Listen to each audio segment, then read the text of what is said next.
This week in AI and robotics? Absolutely insane.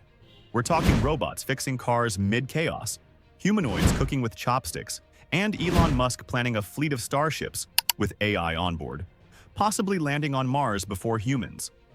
Let's break down the future, because it's arriving faster than anyone expected. First, Boston Dynamics. The Atlas robot just got a total vision overhaul.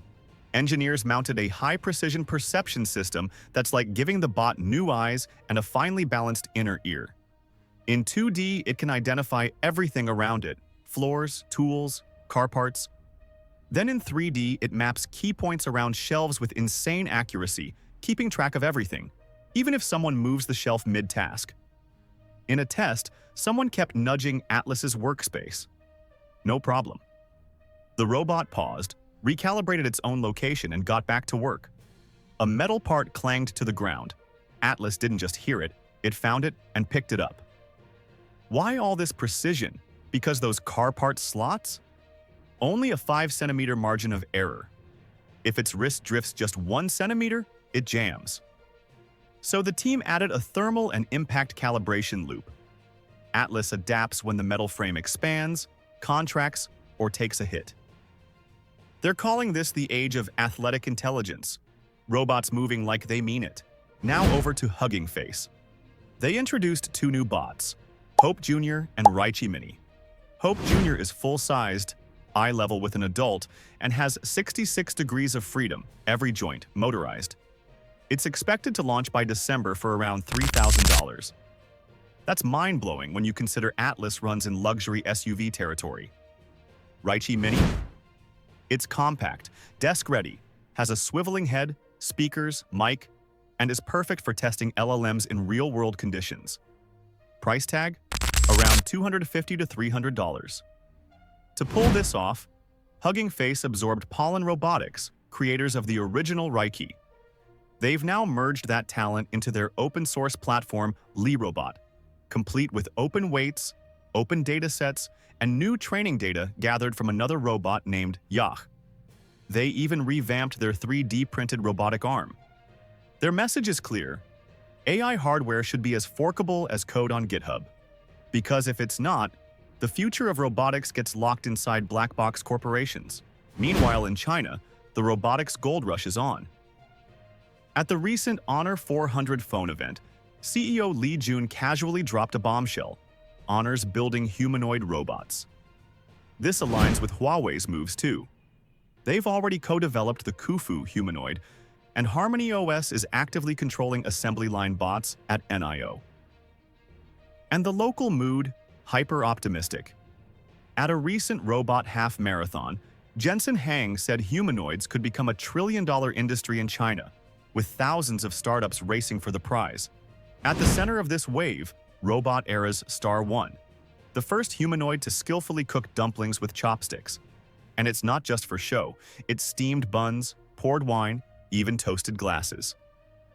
This signals next-level precision, real-time learning, and cultural context awareness. Star 1 has 55 degrees of freedom, high-speed joints, and dexterous hands packed with sensors. It sees, hears, and feels its environment. And thanks to its foundation model approach, it learns complex tasks with minimal programming.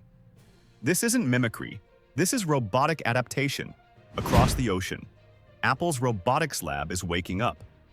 They moved their robot team from machine learning into the hardware division and ramped up development of Project J595.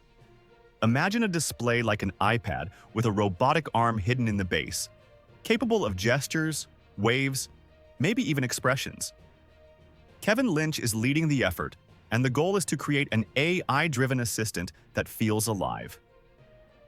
Internal delays have plagued the simpler J490 hub, so J595 has become the new focus.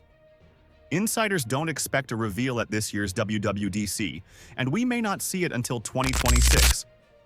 But Apple's clearly shifted this project from side quest to main mission.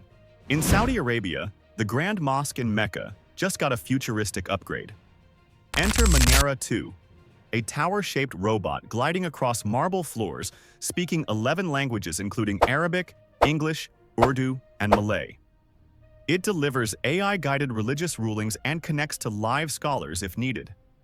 Its touchscreen and high-res cameras run on 5G, and its design blends into the mosque architecture. This is part of Vision 2030, Saudi's plan to digitize services. They've also deployed Sarah, a humanoid assistant with facial recognition, and for crowd control, they're layering in AI-driven sensors and congestion tracking systems. And in commercial robotics, Pudu's at it again.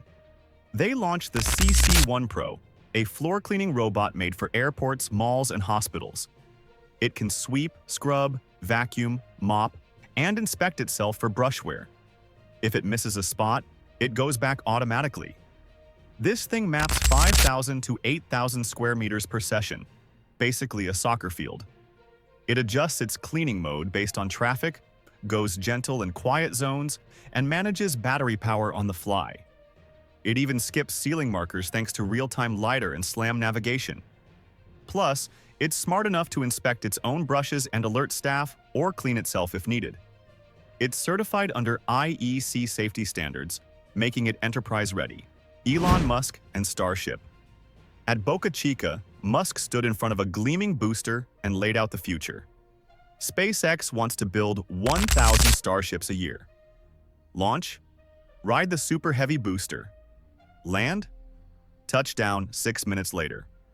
Refuel?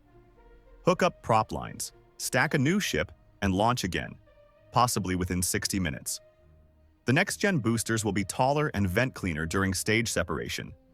Starship still needs a space refuel to reach Mars, and that demo's now delayed to 2026. But it's crucial for NASA's Artemis mission. SpaceX also plans to catch returning ships using tower arms, maybe later this year. The new Raptor 3 engines are ready, and Musk says future versions will ditch the heavy base heat shield entirely. But the real kicker? In 2026, 5 Starships could head to Mars, and the first passenger may not be human. Musk hinted it could be Tesla's Optimus humanoid. If that happens, Optimus won't just be a product, it'll be a pioneer. A symbol that we've officially entered the age of AI explorers. So here's the big question. Do you think robots like Atlas or Star One will actually replace human workers? Or are we still decades away? Let us know in the comments. And if you enjoyed this wild ride through the world of AI and robotics, hit that like button, subscribe for more, and see you in next video.